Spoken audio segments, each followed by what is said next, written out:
edad mo ay 30 years old hanggang 49 years old at naghahanap ka ng pwede mong paglagyan ng investment at ang target mo ay 700,000 after 20 years, kailangan mag-ipon ka ng 35,000 per year sa loob ng 20 years kung ang investment mo or pera mo ay nilalagay mo lang sa unan or sa savings account.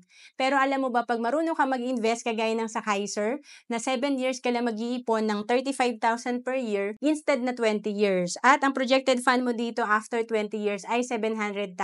So ano bang gusto natin? 20 years tayo mag-iipon o 7 years lang? Dito sa Kaiser, after 20 years, good as cash ang ating fund dito at kapag hindi pa natin kinuha ang fund natin, patuloy pa rin ang healthcare benefit natin at may investment tayo na nag-grow. Kaya nga kung nag-start ka at age of 42, pag edad mo na 65, meron kang 931,000 projected fund. Ang Kaiser ay 3-in-1 investment. Dito, tatlo na yung meron ka. Meron kang healthcare, life insurance, at investment. To know more about Kaiser, message mo lang ako sa FB, Roan Celis Capistrano.